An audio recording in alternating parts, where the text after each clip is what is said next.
Bueno chicos, vamos a empezar con la segunda clase de la materia de administración tributaria. En esta segunda clase vamos a poder desarrollar lo que es más los impuestos que habíamos tratado en la primera clase, los actos administrativos conforme a estos, las notificaciones y los procesos tributarios que cada uno sufre, ¿no? Bueno, en cuanto a los impuestos más relevantes y más importantes que cancelamos en el Ecuador, están los impuestos a los predios urbanos y rurales, los impuestos a los vehículos, que son los que normalmente pagamos cotidianamente las personas que tenemos vehículos o que tienen vehículos. Los impuestos al cabal a las personas que tienen propiedades, los impuestos activos totales a las personas que tienen negocios, las personas que hacen espectáculos públicos también pagan un tipo de impuestos, las personas que tienen actividades comerciales, industriales o de servicio pagan también las patentes. Inclusive también se pagan unos impuestos a las patentes de invención, a las patentes de creación. En estos son los primordiales, los impuestos principales que se estaría pagando a nivel nacional. Bueno, vamos a comenzar con el impuesto más importante, ¿sí? El que pagamos todos y es el IVA. Bien, el IVA es un impuesto que grava una transferencia a situaciones de importaciones de bienes muebles en todas las etapas de comercialización, ¿sí? Igual asimismo también grava el valor de transferencias de valores de servicios prestados. Esto quiere decir un profesional que presta servicios, ¿no? ¿Quién debe pagar? Todas las personas, sociedades que presten servicios o que realicen este tipo de transferencias o importaciones de bienes, ¿sí? Quienes hayan pagado el IVA podrán utilizarlo como un crédito tributario. Quiere decir que se acumulará este crédito tributario mediante las facturas y al final del año podemos restituirlo. Todo esto lo hacemos mediante la ley de régimen tributario interno. Adicionalmente, las personas y sociedades designadas como agentes de retención, ya habíamos hablado en la primera clase que hay personas o naturales o jurídicas que son sujetas a entregar, a retener impuestos, ¿sí? Mediante esta retención, ellos también declararán el IVA. Y también realizarán retención sobre el IVA, ¿no? Cuando amerite, en casos que amerite. Eh, También este impuesto se declara y se paga de forma mensual cuando las transacciones graban una tarifa y cuando se realizan retenciones de IVA. Estas pueden ser de forma semestral cuando las transacciones graban este tipo de impuesto, ¿no es cierto? El ejemplo clave es cuando una persona natural realiza actividades para solo personas jurídicas, entonces lo podrá hacer semestralmente, ¿no? De ser el caso que tenga personas naturales y jurídicas, tendrá que hacerlo mensualmente la declaración de este impuesto.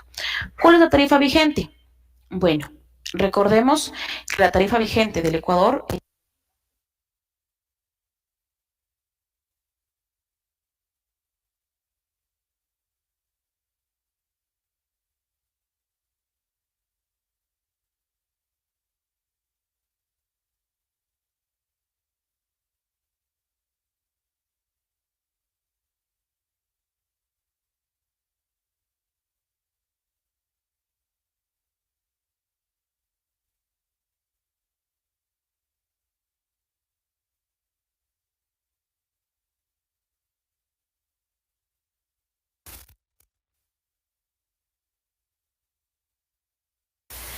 Aquí hemos visto ya cómo se presenta las personas naturales no pueden conseguir. En este caso, en el formulario 104A, ya, todo esto tiene que hacerlo mediante el SRI. Las declaraciones del IVA, todos los contribuyentes que venden. Vamos a hacer una pausa, por favor, porque parece que hay fallas técnicas.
Bien, vamos a volver a las clases. Nos quedamos en las declaraciones mensuales del IVA, ¿no es cierto? Bien. Todos los contribuyentes que venden bienes, prestan servicios gravados con la tarifa del 12%, el IVA, deben presentar declaraciones mensuales, todas las personas. Esta quiere decir que las personas que hagan actividades de prestar servicios tienen que hacerlo mediante su noveno dígito del número de su RUC. Esto quiere decir que si es que mi número de RUC termina o tiene su número de dígito noveno, el número 1, será el día 10 del mes siguiente que tengo que hacer la declaración, ¿no? Perfecto.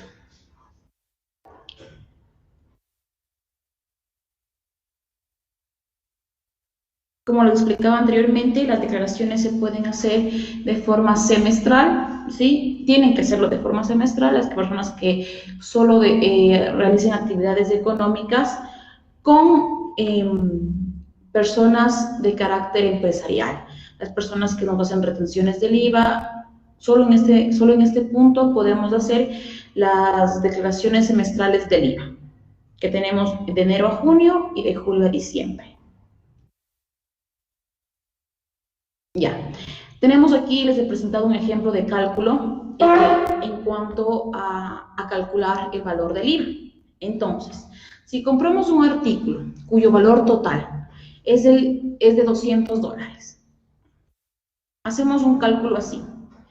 Si el valor vale 200, si el artículo vale $200, dividimos para el 1.12, que nos da un valor de 1.78, que sería el subtotal del valor del bien, ¿sí? Y a este valor le restamos los 200, que es el total, y nos sale un valor de 21,43, que sería el IVA. La factura quedaría de la siguiente manera: subtotal 178,57, el IVA 21,43 y el total del valor del artefacto o de lo que estamos comprando serían los $200. Entonces, el cálculo del IVA es el 1.12. A eso le dividimos el valor total. Para sacar un subtotal, tenemos el IVA y tenemos el total del valor real, ¿no es cierto? Este es el ejemplo claro de cómo se calcula el IVA. Bien, uno de los impuestos importantes que manejamos a nivel nacional es el impuesto al transporte terrestre, ¿sí? En el Ecuador están grabados los vehículos con dos normas: los impuestos de la administración central y los impuestos de la administración seccional o municipalidad, ¿no es cierto?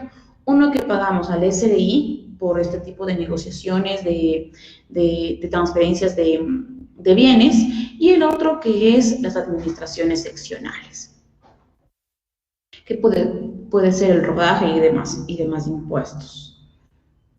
Cada organismo, obviamente, mediante sus administraciones, se encargará de recaudar estos tributos y de invertirlos conforme a la necesidad de cada administración. El impuesto sobre los vehículos se los regula mediante los organismos independientes, ¿sí? Todos tienen que estar establecidos mediante ordenanzas, que es lo que avala la Constitución de la República del Ecuador. Los vehículos pagarán las tarifas que se graban referente al domicilio del cantón respectivo en donde se encuentre su jurisdicción, ¿verdad?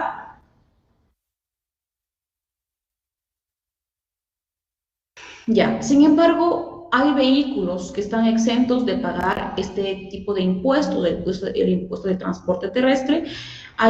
Por ejemplo, el vehículo que no pagaría impuestos son los vehículos que prestan funciones a los órganos legislativos y judiciales. Esto quiere decir al presidente, asambleístas, inclusive los que están o son inmersos, ¿sí?, dentro del servicio público, que prestan funciones a los jueces, a los miembros de un cuerpo diplomático o consular, cuando tenemos visitas y son carros que se prestan a los diplomáticos, ¿verdad? Ya. A los cardenales, del arzobispo, al cura, al papa, cuando vienen. Los carros que no pagan impuestos también son los de la Cruz Roja Ecuatoriana, las de las ambulancias, o los que tengan este cierto tipo de finalidad, ¿no? de su actuación. Los coches de autobomba son carros que no están pagando o son exentos de pagar este impuesto.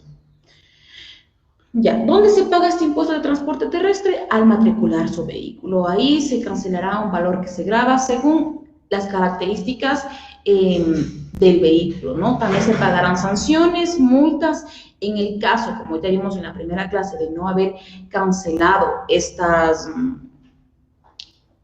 multas, estas sanciones, estos impuestos, se cobrará un interés, más que nada en las multas, ¿sí? Cuando dejamos pasar mucho tiempo en las sanciones o multas que nos han establecido nuestros agentes, pagaremos unos intereses que se han generado, obviamente, por este descuido o negligencia personal en cuanto a nuestros impuestos.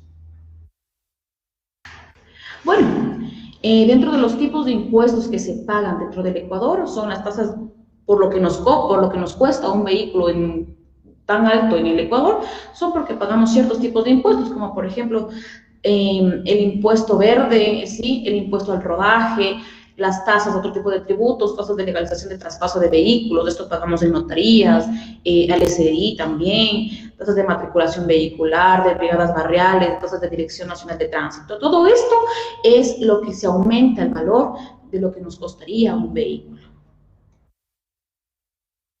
Bien, vamos a hablar de un impuesto que está crucialmente pasando por una etapa de transición. Están viendo si es que se desaparece este impuesto, ¿no? El impuesto verde, que naturalmente nace con el fin de regular la actividad para no afectar al medio ambiente. Sin embargo, no metiéndonos en un tema político, sin embargo, este impuesto verde, no sabemos a dónde se ha ido, a dónde se está invirtiendo este impuesto, en dónde se está invirtiendo este impuesto. En tal caso, podemos ver que esto va relacionado al cilindraje de automóviles y motocicletas, ¿no es cierto? Aquí les presento una tabla que si es que es menor a 1500 de cilindraje, no pagaría un impuesto. Igual, también, ¿no? También tenemos un tramo de antigüedad, porque estos carros también, los carros más antiguos, también supuestamente afectaban a este impuesto verde, a este impuesto que es... por ejemplo, un carro que tiene menor de 5 años estaría exento de pagar este tributo o este impuesto. Sin embargo, un carro mayor de 20 años tendría que pagar el 20% de este impuesto, ¿no? Tenemos los híbridos, que ellos se les descuenta un 20%. Adicional, debo recalcar que este impuesto... como les dije al principio, está sufriendo una transición, ¿ya? Por lo cual están buscando las formas de rever, que si bien es cierto, este impuesto, como nació, se puede eliminar y puede tener reformas. Como por ejemplo, puede ser que los carros de 20 años, mayores a 20 años, desaparezcan, porque se supone que este impuesto nace para controlar y ayudar al medio ambiente. Ya, el impuesto al rodaje, que es un impuesto que se cobra mediante la Agencia Nacional de Tránsito o Metropolitana de Tránsito aquí en Quito, ¿sí? Que fue aprobada mediante la ley el 2 de julio, ¿sí? Del anterior año. Asimismo, también presentamos unas rebajas especiales de impuestos, ¿no? La ley tributaria establece ciertos tipos de rebajas en cuanto a las personas que tengan discapacidad o a las personas que sean de la tercera edad, ¿sí? Estos carros tendrán una rebaja en cuanto al pago de impuestos. Obviamente tienen que sufrir o tienen que presentar ciertos tipos de requisitos. Bien. Hablando de impuestos de transporte, tenemos el impuesto de transporte marítimo. Y uno de los impuestos que es cobrado al transporte marítimo es el derecho de timbre, ¿sí?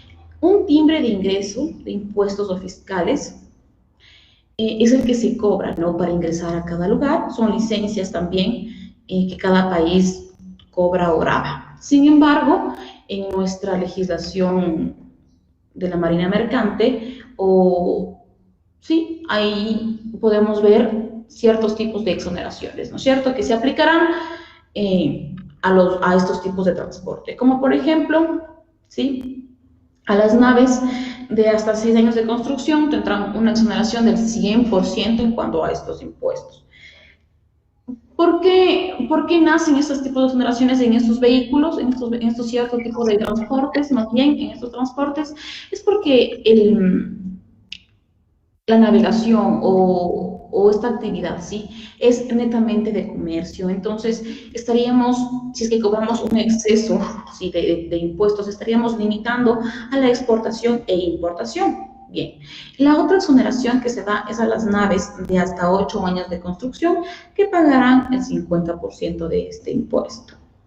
Las naves de hasta 10 años de construcción se les exonerará con el 25%. Esta exoneración en ningún caso se aplicará a naves cuya edad de construcción es superior a 10 años. Ya. Todos tienen que pagar alcabalas, derechos de impuestos fiscales y municipales, ¿no? Igual el derecho de timbre que se paga las naves o embarcaciones que estarían entrando al Ecuador. Bien, hemos llegado al impuesto de transporte aéreo. Y más o menos yo les puse una referencia de Quito y Guayaquil, ¿sí?, de los impuestos que pagamos, por ejemplo, o de los tributos que pagamos. Uno de los tributos es una tasa de seguridad que pagamos, tasa aeroportuaria del Ecuador. Se cobra también una tarifa si es que el vuelo sería un día antes, y un impuesto gubernamental sobre el transporte, ¿no?, sobre el transporte aéreo. Eso estaríamos pagando solo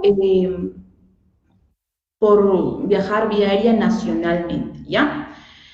Hay impuestos que no se cobran en otros países, como el impuesto al turismo. Nosotros pagamos un tipo de impuesto que se aplica en los boletos internacionales comprobados o comprados en el Ecuador.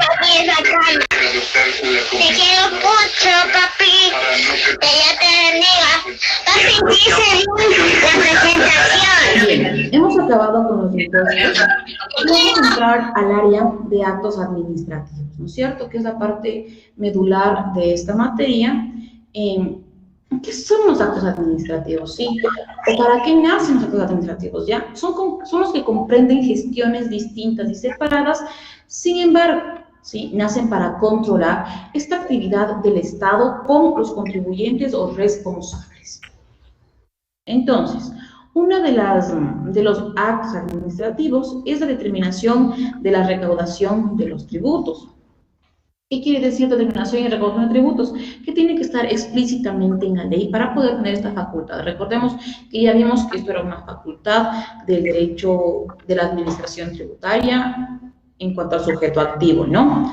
La resolución de las reclamaciones en contra de aquellas que se presenten. Nosotros podemos, como contribuyentes o como responsables, si es que nos viéramos afectados, hacer tipos de resoluciones para reclamar. Todo esto ya vimos que tiene que ser motivado, ¿no es cierto? Ya. Los actos administrativos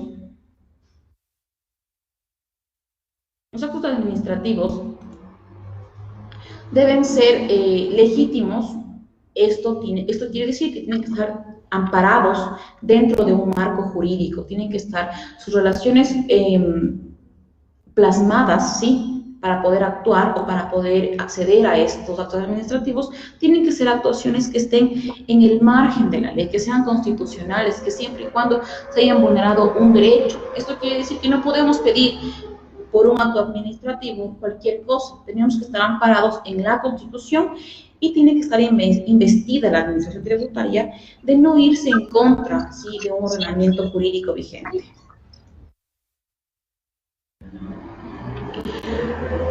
Los actos administrativos tienen que contener,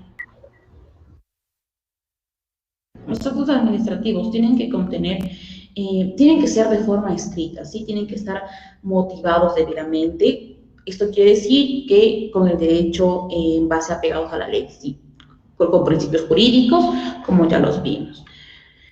Tienen que establecer los fundamentos de hecho. ¿Qué fue lo que pasó? ¿Cómo se vulneró el derecho? Ahí van incluidos reclamos, recursos, inclusive hasta consultas sobre lo que debemos o no debemos hacer, ¿no? Ya. Estos actos administrativos se notificarán. ¿Cómo se notificarán? ¿Qué es la notificación? Es el acto por el cual se hace saber a una persona, esta puede ser natural o jurídica, el contenido de una resolución o de un acto administrativo, un requerimiento de un funcionario competente que establezca cumplimiento de deberes formales. Recuerden que toda notificación que se nos haga, si es que no hemos cancelado un tributo, tiene que estar notificado mediante ley y también motivado, para que estos nos puedan, no pueda sufrir algún efecto, ¿no? Pueda surtir efecto esta notificación.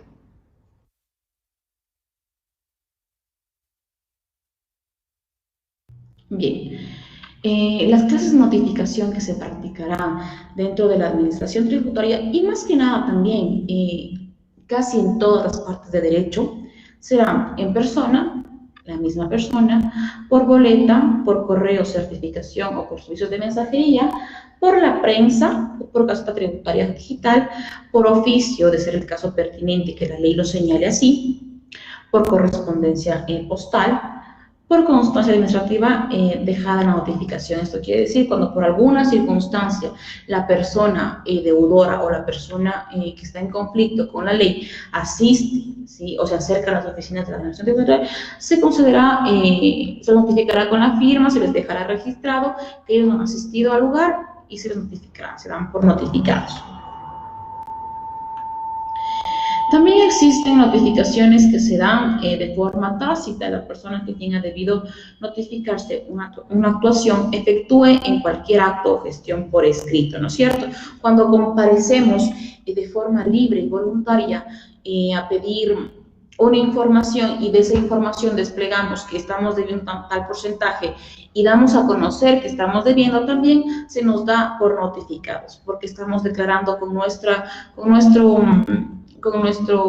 puño y letra, puede decirse, el hecho de deber o de tener algún conflicto con la ley. Entonces, esta sería la notificación tácita.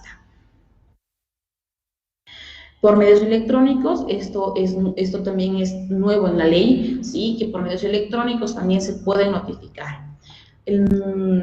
Podemos revisar el artículo 56 de la Ley de Comercio Electrónico, que el correo electrónico tiene que estar legalmente registrado para ser notificado. Bien, y como habíamos hablado de notificaciones personales, tiene que ser entregado al interesado en el lugar de domicilio, ¿no es cierto? O donde trabaja, de ser el hecho. También puede efectuarse, si es que no tuviera lugar de domicilio, donde está realizando la actividad del hecho generador.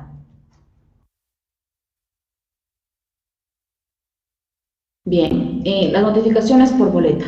Cuando por algún motivo extraño al citador no se pudiera notificar de forma personal, ¿sí?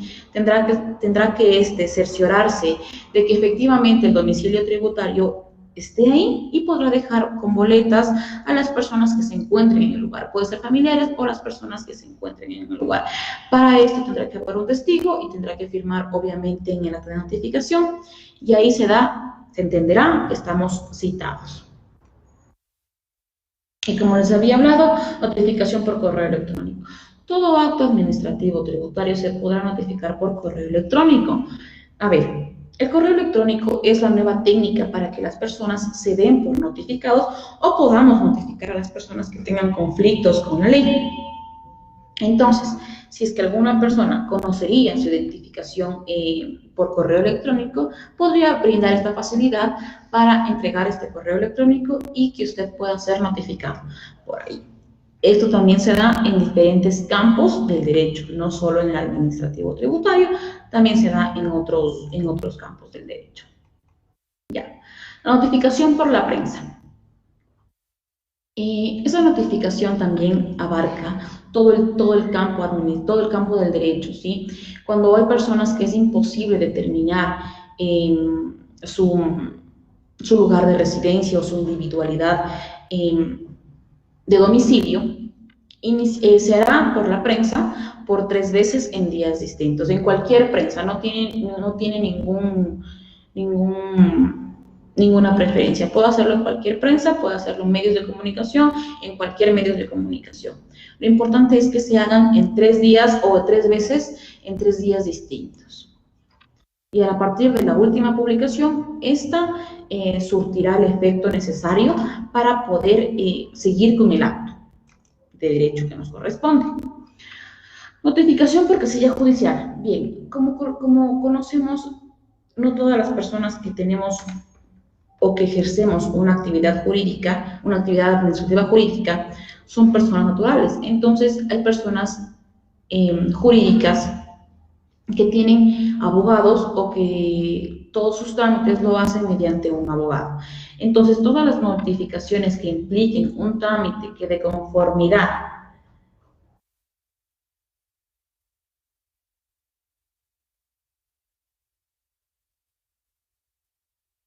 todas las notificaciones que de conformidad con la ley debe ser patrocinado, debe ser por un profesional de la ley del derecho. ¿Cuál es el artículo 575 del Código Orgánico Integral Penal? A ver, su compañero Diego Vladimir Sánchez nos hace una pregunta, dice, las notificaciones se las pueden realizar de acuerdo al artículo. Todas notificaciones que estén mediante ley son legales. Esto quiere decir que puede ser mediante la fuerza pública, ¿sí? Nos cogen por la calle, nos encuentran en la calle, nos entregan una boleta y estamos notificados. Pero esto es en vía penal. Ahorita estamos hablando de vía administrativa. Y solo se ejerce la fuerza cuando no hemos podido ya establecer su individualidad de cualquier, o sea, sabemos que se encuentra aquí, sin embargo usted se niega a responder. Ojo que tenemos más notificaciones como las que son, ya les dije, por boleta, prensa, y eso quiere decir que está notificado.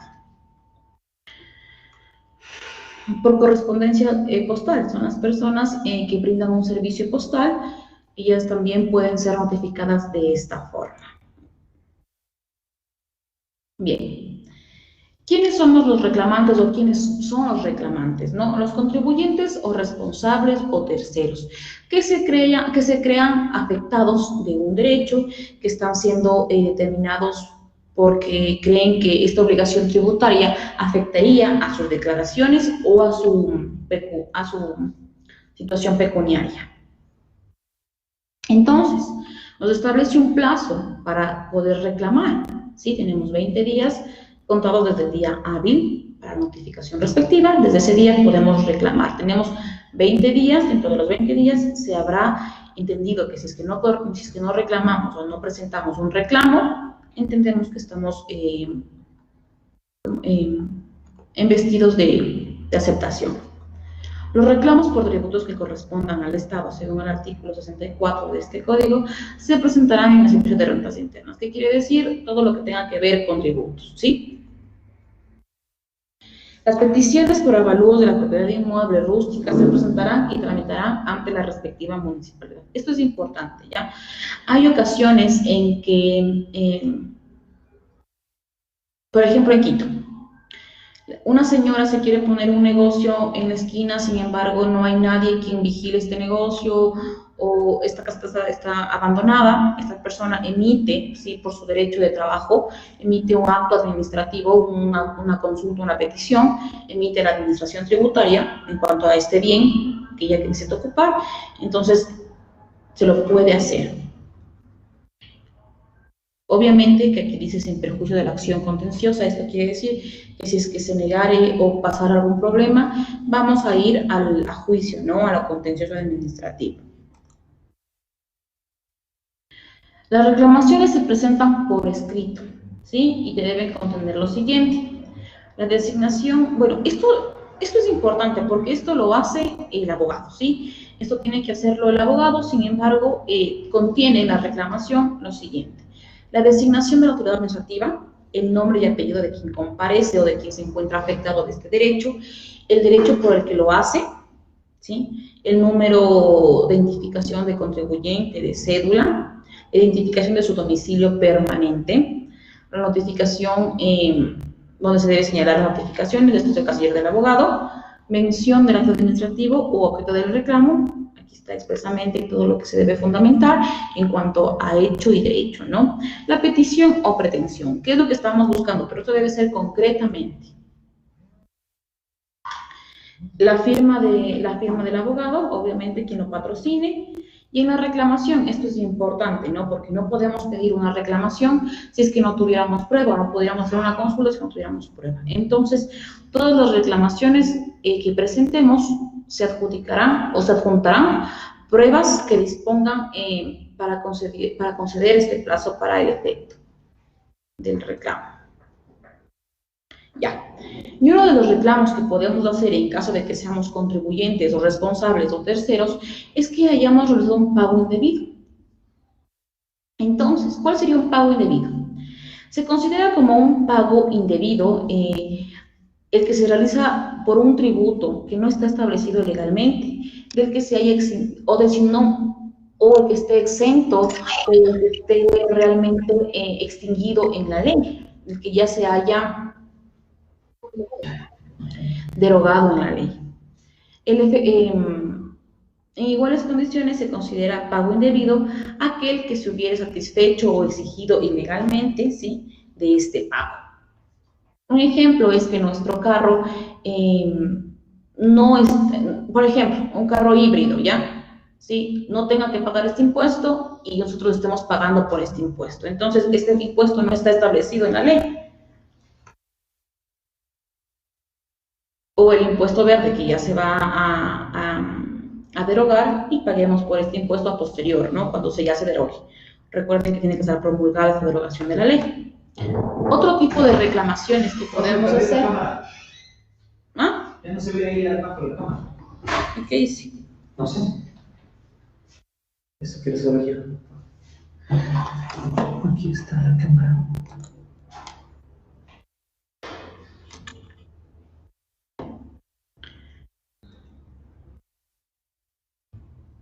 Ya siga nomás.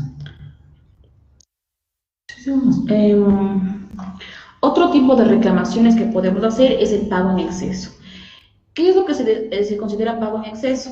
Es aquel que resulte el pago en demasía o en relación al valor de que se debió pagar y aplicaríamos una tarifa mayor a la que está prevista en la ley, ¿sí?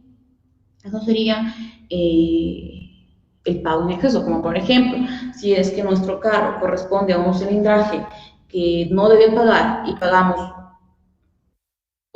el cilindraje mayor o menor, entonces estaríamos pagando en exceso. Tendría que ser el cilindraje mayor y nuestro carro tenga un cilindraje menor. Podríamos hacer una reclamación. O así. ¿Por qué se desconectó del sonido?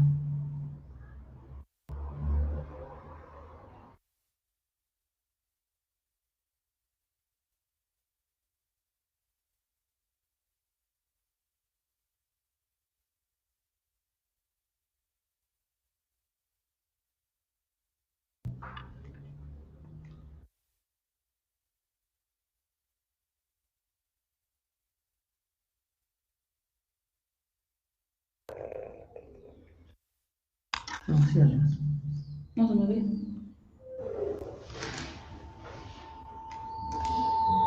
Listo. ¿Ya? Continúo. Bien. Si el contribuyente no recibe esta devolución dentro del plazo máximo de 6 meses, podrá presentar la solicitud de considerar el reclamo, ¿no?, de la cantidad correcta que tendrá el derecho de exigir para presentar en cualquier momento su reclamo debidamente de forma formal. Esto quiere decir escrito, con los fundamentos necesarios para poder presentar este reclamo. Si es que no se diera esta devolución voluntaria por la administración correspondiente. Bien, otro tema de actos, ¿sí?, dentro de esta situación de no pagos es el embargo.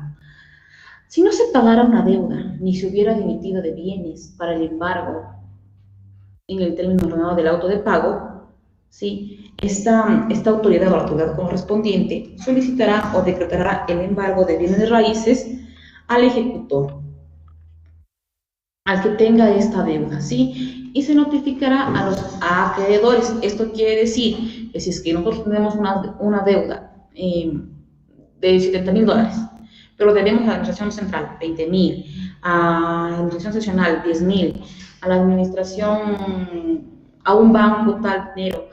Así, entonces se presentará esas notificaciones a varios acreedores para que todos puedan reclamar referente a este impuesto que está siendo no pagado.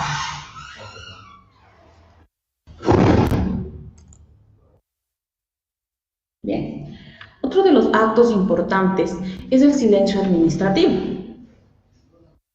Y el silencio administrativo tiene características importantes, ¿sí? El silencio administrativo nace como un instrumento que resguarda los derechos fundamentales de las personas que se vean transgredidos en cuanto a la administración tributaria no cumple con una obligación de poder atender a estas reclamaciones. Entonces, en el Ecuador se establecen silencios administrativos positivos. Quiere decir que si es que no tenemos respuesta de la administración tributaria en un término y en un tiempo que ha establecido la ley, se entenderá que es una aceptación. Bien, los reclamos, solicitudes, pedidos dirigidos a la administración pública deberán ser resueltos en el término de 30 días. Esto es lo que les hablaba anteriormente, el término concreto, el término real, el tiempo que tiene la administración o los funcionarios públicos de responder nuestras peticiones, reclamos o solicitudes es del tiempo de 30 días. En este tiempo se entenderá vencido, ¿no? Y pasaríamos a un silencio administrativo positivo.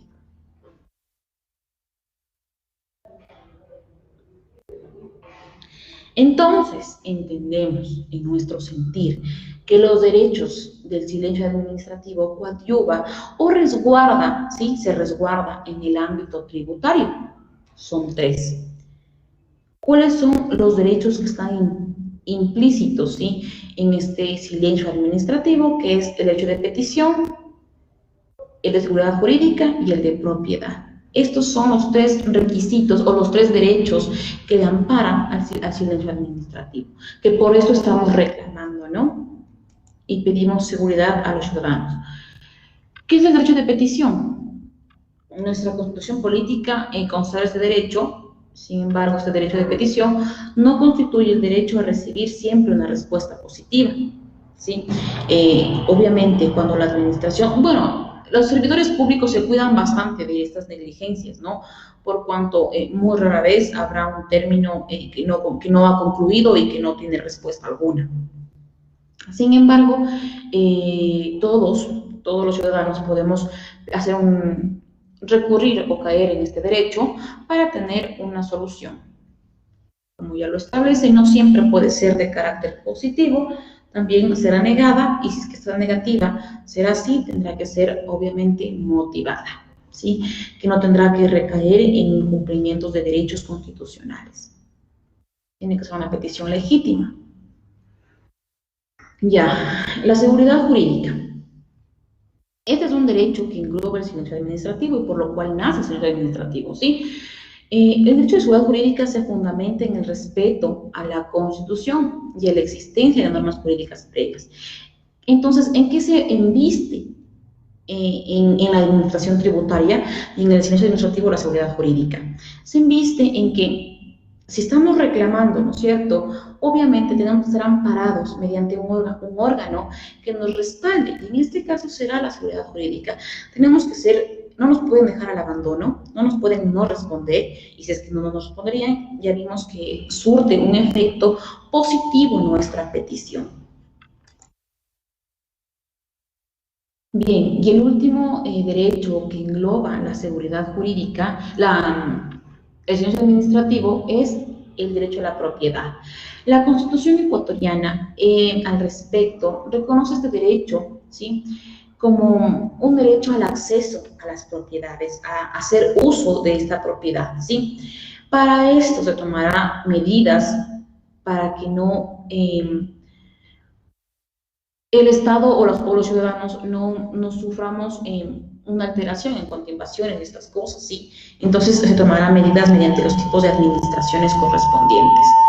Por eso nacen las invasiones, por ejemplo, en Guayaquil hay varios sectores que son invadidos, sin embargo también se dan solicitudes de administración tributaria como y no tenemos contestación en ciertos casos, entonces se da el silencio administrativo. Por eso este silencio administrativo se coadyuva a garantizar el derecho de propiedad.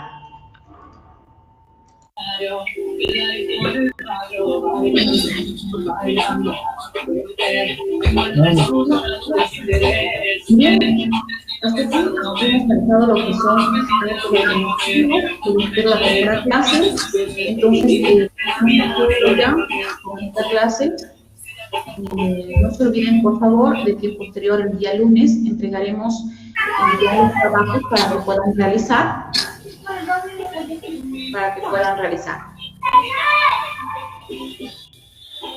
Hasta aquí les agradezco mucho por su presencia. El día lunes estaremos de mayor forma ya los trabajos que puedan realizar con ustedes. Asimismo, también subiré a su plataforma un cuestionario para que podamos revisar la materia de forma más clara, ¿sí? Y podamos investigar nosotros referente a las diapositivas primeras que habíamos pasado, que son los informes en cuanto a la que habíamos utilizado. Doctora, una consulta, por favor. Dígame. Los módulos de que nos tienen que mandar sobre el COIP y los otros módulos, ¿en dónde los podemos descargar? Porque el link no se me abre para poder descargar. Bueno, el módulo correspondiente que estamos viendo es el derecho administrativo. Voy a hablar con las personas, ustedes pueden acercarse a hablar con las personas para que les expliquen estos módulos que vienen, porque estamos viendo la materia de administración tributaria. Ya, doctora, muchas gracias. Ok.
Doctora, un favor, ¿la participación en este módulo va calificada?